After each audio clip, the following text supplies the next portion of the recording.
안녕하세요. 건강강사 박진선입니다. 오늘도 즐거운 하루 보내고 계신가요? 오늘은 족저근막염에 대해서 함께 알아보고자 합니다.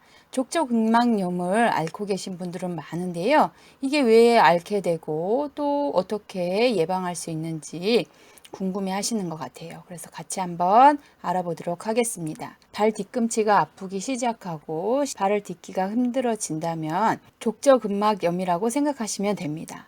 무슨 염 하면요, 염증이 있다는 뜻이에요. 그런데 약을 먹어도 쉽게 좋아지지 않습니다.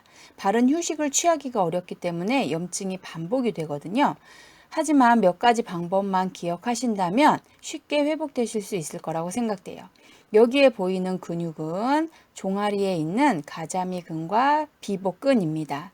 비복근은 가장 바깥쪽에 있어서 갈라지는 근육인데요. 이 근육이 길게 알맞게 있다면 족저근막염이 생기는 일이 없을 거예요. 하지만 이 빨간 근육 부분이 짧아져 있다면 족저근막염이 걸릴 확률이 높아집니다. 비복근 갈라진 근 아래에는 가자미근이라는 근육이 있는데요. 이건 역시 근육이 짧아지게 되면 족저근막염의 위험을 높입니다.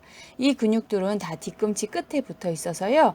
이 종아리 근육이 짧아지면 족저근막염을 일으키는 대표적인 근육입니다. 그럼 이 종아리 근육을 어떻게 스트레칭 할 수 있을까요? 네, 스트레칭 방법을 알려드리도록 하겠습니다. 종아리 근육을 스트레칭 하려면 펴고 한번 구부리고 한번 해주셔야 돼요. 이 갈라져 있는 비복근은 무릎 위에까지 붙어 있어서요. 종아리가 구부러져 있을 때는 쉽게 스트레칭이 되지 않습니다. 종아리를 쭉 펴신 상태에서 발목을 위로 올려주세요. 발목을 위로 올리는 게 어렵다면 수건을 이용하실 수 있는데요. 우리가 늘 집에서 쓰는 수건을 이용해서 발목을 올려줍니다. 그런데 처음부터 올리시는 게 아니고요. 발목은 아래로 내리려고 하고 손으로 수건으로 발목을 올리려고 반복하시는 거예요. 그러면 발의 위치는 고정되어 있을 거예요. 이렇게 힘을 한번 주시고 10초 정도 유지를 해주신 다음에는요. 수건을 당겨서 발목을 위로 올려줍니다. 이 동작을 반복하시게 되면요. 짧아져 있는 근육이 늘어나면서 발목의 움직임이 좋아집니다. 이렇게 무릎을 펴고 한번 하셨다면 이번은 무릎을 구부리고 한번 가겠습니다. 가자미근 스트레칭 방법인데요. 이 가자미근 스트레칭은 무릎을 구부린 상태에서 발목을 위로 올려주셔도 되고요.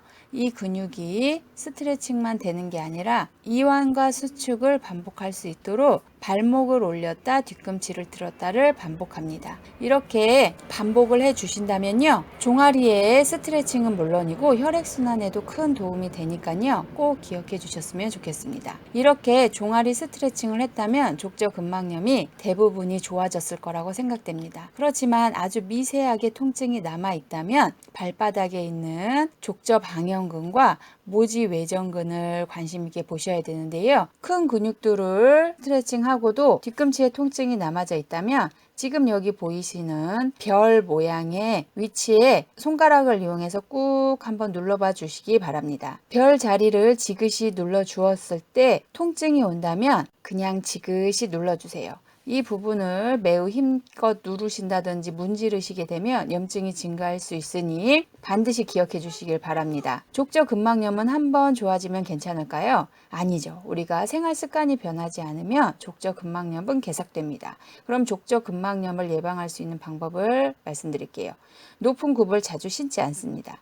여성분들의 같은 경우 높은 굽을 자주 신으시거나 요새는 남성분들도 키높이 굽을 신으시거든요. 그래서 높은 굽을 자주 신지 않는 방법을 추천드리고요. 신발을 고르실 때는 넓은 볼의 신발을 낮은 굽으로 꼭 신어주시기를 부탁드립니다.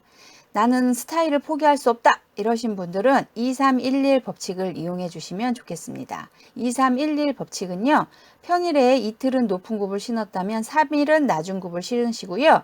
11 주말에 하루는 넓은 볼을 신으시고 주말 중에 하루는 내 맘대로 신발을 고르는 방법입니다. 이렇게 2311 법칙을 꼭 지켜주신다면 예방하실 수 있을 거라고 생각됩니다. 그리고 두 번째는 생각날 때마다 스트레칭 하기입니다.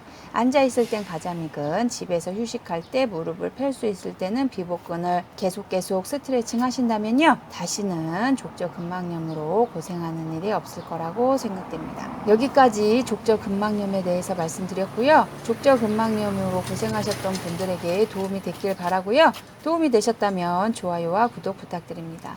그럼 저는 또 찾아뵙겠습니다. 안녕.